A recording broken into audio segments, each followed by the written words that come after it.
नमस्कार, मी Bhimrao Lonare IBM TV9 news आणि नॅशनल मीडिया न्यूजमध्ये मी आपलं स्वागत करते। यावेळी मी रवी भवन परिसरामध्ये आहे आणि रवी भवन येथे सामाजिक न्याय मंत्री संजय शिरसाट सर आले आहेत। तर काय सांगाल, एकूणच कल्याणची बुद्धभूमी असो किंवा दीक्षाभूमी असो, या संदर्भात काय वक्तव्य आहे तुमचं? कल्याणच्या जागेसंदर्भामध्ये विधानसभेमध्ये मी स्पष्टपणे उत्तर दिलेलं आहे की असलेली 30 एकर जागा ही बौद्ध धर्मीयांसाठीच वापरात येईल आणि तिथे बौद्धगयाच्या धर्तीवर एक इंटरनॅशनल लेवलचं स्मारक उभं करणार आहोत। अनेक तिथं जे बौद्ध धर्माशी रिलेटेड आहे तेच इव्हेंट त्या ठिकाणी होतील। इतर कोणताही वाणिज्य वापर त्या जागेचा होणार नाही, म्हणून तिथं आता वाद राहण्याचं काही कारण राहिलेलं नाही। परंतु तिथे भलते जी आहेत त्यांचं म्हणणं आहे की आम्हाला म्हणजे विकास करायचा आहे आणि विकास हा आमच्या माध्यमातून झाला पाहिजे, म्हणजे बुद्धभूमीच्या माध्यमातून। एक लक्षात घ्या, एखाद्या सरकारी यंत्रणेचा पैसा वापरताना एक प्लॅन असतो, त्याच्यावर एक ऑर्गनायझेशनचे अधिकारी असतात, सर्व असतात। पैसा हा आता असा उचलून कुणाच्या हातात देत आहे आणि सरकार जेव्हा एवढं करोडो रुपये खर्च करेल त्याच्यावर किती खर्च होईल? मिनिमम 700-800 कोटी रुपये। हे कसं खर्च करणार? म्हणून या यंत्रणेला तुम्ही मार्गदर्शन करा, त्यांना सपोर्ट करा, तुम्हाला त्याच्यामध्ये काय हवं आहे हे तुम्ही त्यांना सांगा आणि निश्चित तुमच्या तुम्ही सांगितलेल्या सूचनेची दखल तिथलचे सर्व अधिकारी काय मी स्वतः घेईन ना। म्हणून आता त्याच्यावर शंका कुशंका किंवा तिथं काही कारण नाही, कारण राहिलेलं। सर, एक प्रश्न असा आहे की बुद्धभूमी इथे कुठला प्रोजेक्ट राहणार आहे?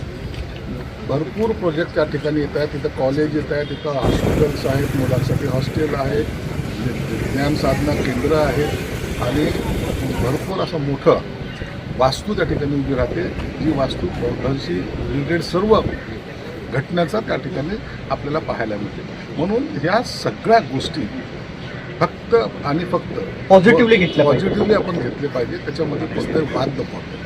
सर, दीक्षाभूमीचा जे आहे तो विकास खुंटलेला आहे आणि कुठेतरी महाराष्ट्र सरकार उदासीन आहे असं बौद्ध बांधवांचं म्हणणं आहे। असं काही नाही आहे। मागे जेव्हा पार्किंगचा विषय आला, बौद्ध बांधवांच्या तीव्र भावना लक्षात घेऊन आपण तो कॅन्सल केला। जवळपास 24 कोटी रुपये त्याच्यावर खर्च केले, आपण तो सोडला।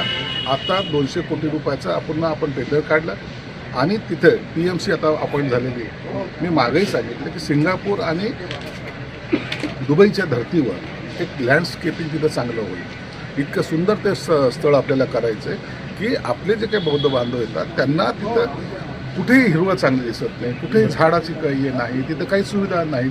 ते येतात, कुठेतरी झोपतात, कुठेतरी उठतात। ज्या ठिकाणी बाबासाहेब आंबेडकरांनी दीक्षा घेतली ती जागा तेवढंच पवित्र त्या जागेचं असलं पाहिजे आणि म्हणून त्या जागेबद्दल प्रत्येकांच्या ज्या भावना आहेत त्याच आमच्या भावना आहेत आणि त्या पद्धतीने विकासाला या महिन्याभरात सुरू माझी ट्रेन जाते बौद्धगयाला।